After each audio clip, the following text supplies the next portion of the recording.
Bueno, eh, en este tercer encuentro, un poco redondeando y bueno, haciendo tal lo acordado, una reserva para la divulgación pública después de estos dos encuentros anteriores y tomando en consideración algunos apuntes, algunas reflexiones y algunos comentarios que Sofía, Claudio Ernesto, Rodolfo, César Augusto, bueno, se nombraría a todos en este encuentro, que es, bueno, pertenecientes a distintas, algunos productores sin filiación gremial, otros con alguna pertenencia a alguna organización. Desde el campo de los productores agrarios, un poco el enfoque, redondeando, acá el caso no es discutir el enfoque teórico formal de todas las normas nacionales e internacionales. Nadie puede hoy rechazar la necesidad de proteger los bosques, la biodiversidad, la capacidad de los suelos de seguir produciendo. Eh, Concentraremos la atención, tal como lo hicimos, para resumir, en la operativización de una norma que en Argentina avanza, a mi juicio, peligrosamente sobre la soberanía de nuestro sistema jurídico nacional y, y subnacional, ante una norma que unilateralmente, en el caso del reglamento de la Unión Europea, impone definiciones, conceptos, a mi juicio extraterritoriales, que no tienen armonía ni consistencia con las normas vigentes a nivel nacional y subnacional. A mi juicio, viola un principio ambiental de derecho público internacional que reserva a los estados la facultad de regular y ordenar el uso de sus recursos naturales. Se agrega que la propuesta de certificación privada que ha sonado, parece que el tema se terminó, en realidad hay una postergación para el 2026 de la exigencia de este reglamento por parte del Parlamento de la Unión Europea, que aclara que no modificará ninguna de las pautas que el reglamento de la Unión Europea ha concebido para esta oportunidad. De todas maneras, podríamos decir que es falso afirmar que este es un problema entre privados. No es un problema entre privados porque involucra normas de derecho público. Eh, y es abrogatorio de muchas normas nacionales y provinciales. Primero, para recordar lo que habíamos hablado en la primera reunión, el escenario de bosques, un concepto que hay que definir, qué es bosque para la Unión Europea, qué es bosque para nosotros. Eh, la Unión Europea tiene un total de 380 millones de hectáreas de superficie integrada por sus países. De esos bosques, 136 millones son de hectáreas, es las tierras ocupadas, vamos a decir, por los bosques. El tema es cómo ellos califican y qué es para ellos un bosque. Primero, identifica que después de media hectárea, con árboles de una altura superior a 5 metros y una fracción de cavidad cubierta superior al 10%, o con árboles capaces de alcanzar esa altura, según este reglamento que adopta la definición de la FAO, estamos en presencia de un bosque. Y este es un tema importante que ya lo enseñaremos. Pero ahí es importante decir que de acuerdo a los informes de la Comisión de la Unión Europea, solamente el 1,5% son bosques nativos en la Unión Europea.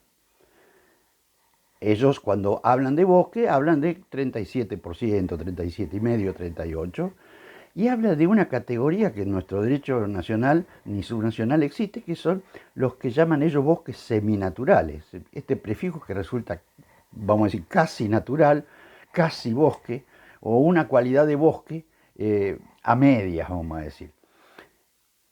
Y están implantados no solamente en las áreas rurales, sino también contempla las suburbanas y aún en algunos casos las urbanas. Esto es el inventario que ellos han hecho para ofrecer al mundo, vamos a decir, un ejemplo de cuánta superficie forestada tiene la Unión Europea y su contribución a lo que es el sumidero natural como acción climática. La Argentina continental tiene una superficie de 270 millones de hectáreas.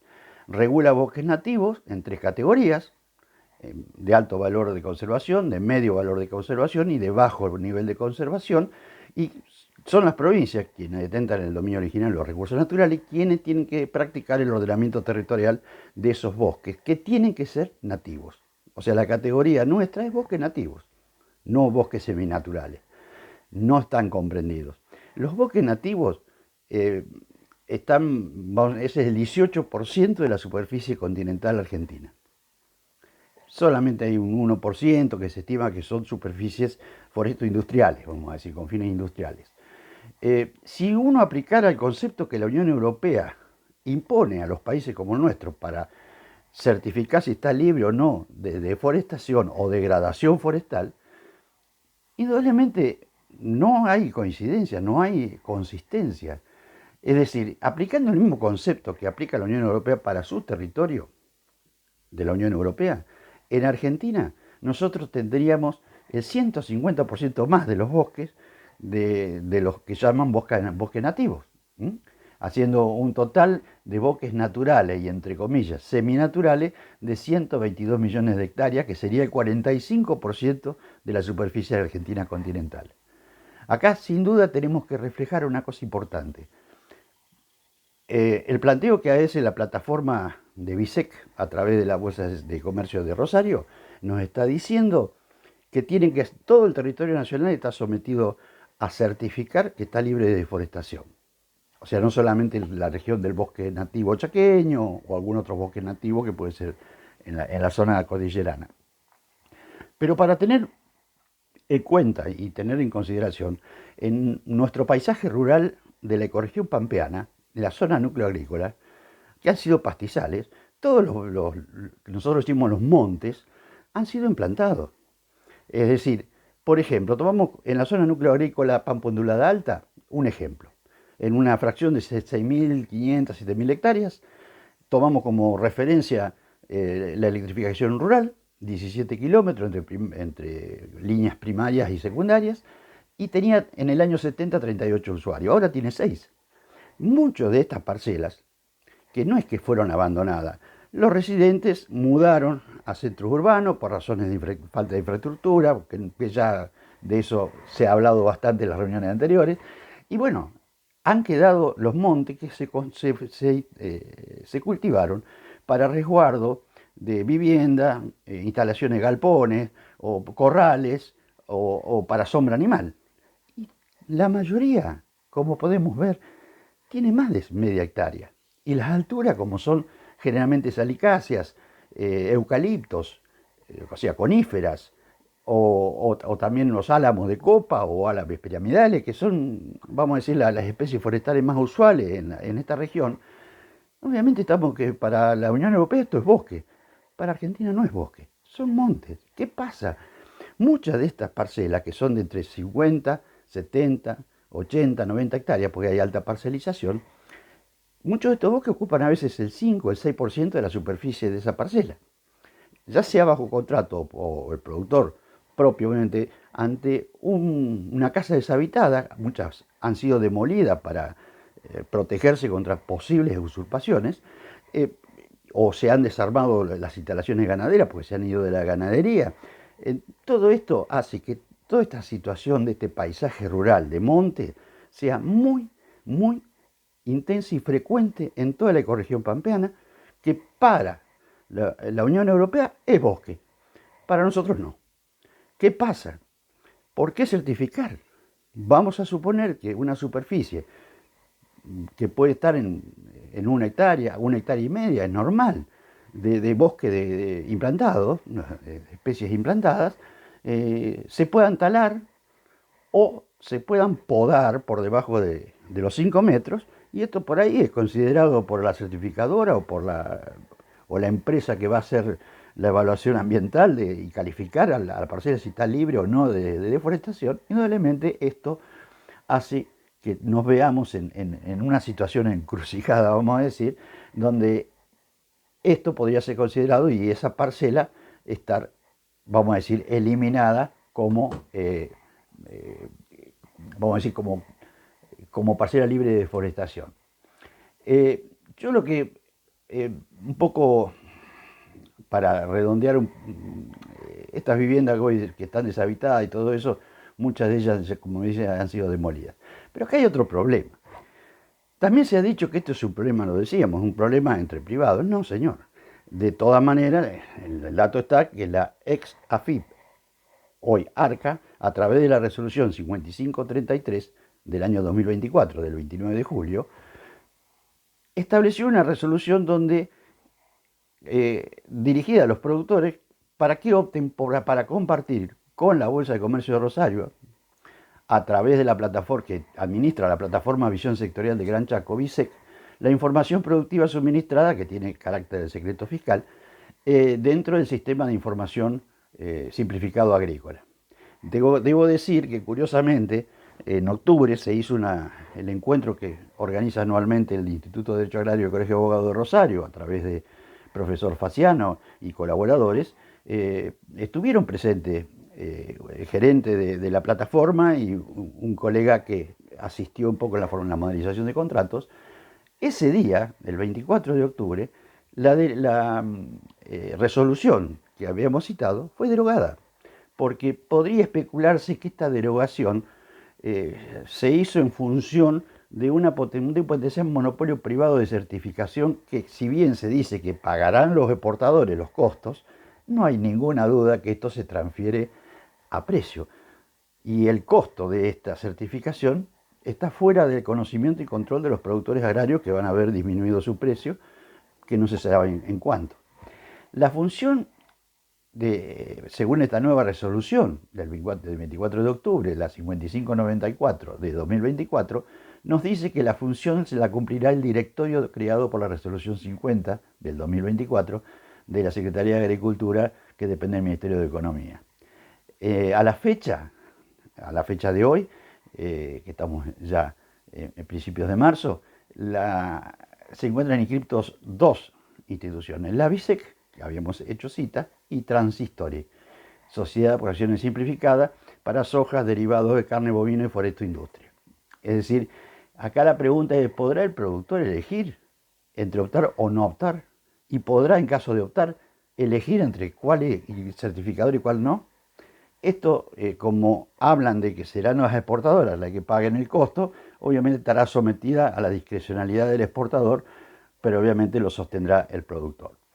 De todas maneras, me voy a permitir hacer de acuerdo a lo conversado, a los apuntes que me fueron llegando durante estas dos reuniones, los interrogantes. También tener en cuenta de que se han ocupado de este tema desde las áreas académicas, el profesor Faciano de la Universidad Nacional de Rosario, el profesor Pastorino de la Universidad de Verona, de Italia, donde han recogido los múltiples enfoques que merece esta situación. Entonces, preguntar con respuestas abiertas. O sea, no voy a formular la respuesta de todas, pero preguntarnos: ¿constituye esto una útil estrategia comercial para la acción climática de beneficio global? Porque indudablemente, recordemos que de acuerdo por el Acuerdo de París, la Unión Europea, obviamente, le interesa tener sumideros naturales en los territorios, sobre todo de América Latina, que tiene la mayor sumidero, vamos a decir, natural para lo que se llama compensaciones basadas en recursos de la naturaleza, para compensar emisiones y no reducirlas en la Unión Europea. O sea, no me toquen un árbol porque me disminuyen la capacidad de poder compensar a través de la mecánica del mercado de créditos de carbono. Los europeos se van a ver impedidos porque no van a tener foresta para poder compensarlo. Lo segundo es: si constituye esto, que se lo preguntaban también los profesores Faciano y Pastorino, también la doctora Candela Powell, me olvidaba de citarla en este encuentro, ¿constituye una barrera comercial para arancelaria y obstáculo técnico para el comercio internacional? Bueno, hay opiniones que dirían que en principio no, porque estarían, igual que el Acuerdo sobre Agricultura de la Organización Mundial del Comercio, habla de las preocupaciones no comerciales, entre las cuestiones a contemplar en la mecánica del comercio internacional de productos agrarios. Después hay que preguntarse: ¿constituye una oportunidad para una mayor inserción de Argentina en su relación comercial con la Unión Europea? ¿Constituye la acción climática una acción geopolítica de la Unión Europea para recuperar un rol de actor global, hoy desplazado por la guerra comercial entre China y Estados Unidos? Indudablemente, en los siglos pasados hubo un predominio eurocéntrico. Nosotros somos algo resultado de ese predominio, tanto desde el punto de vista comercial como militar. Bueno, ha quedado rezagado aparentemente el tema ambiental, la neutralidad cero, vamos a decir, en emisiones, todo eso. Es una estrategia que tiene interés ambiental, pero también obedece a una cuestión de geopolítica, no cabe duda. Constituye esta acción de la del reglamento de la Unión Europea una encubierta acción estratégica de la Unión Europea para garantizar sumideros naturales para su política de compensaciones, esto es lo que veníamos hablando, basada en la naturaleza, para evitar el costo que significa para ellos, o reducir la producción para reducir emisiones, o incorporar tecnología para reducir produciendo lo mismo. Ante esa ecuación, por ahí es más sencillo, ir al mercado de crédito de carbono, refugiarnos en América Latina, en el caso de Argentina, para tener estos sumideros naturales la posibilidad de hacer las compensaciones. En Argentina, ¿constituye una oportunidad de la agroindustria de exportadores para colectivizar obligaciones y costos globales de certificadores sobre toda la producción primaria del país?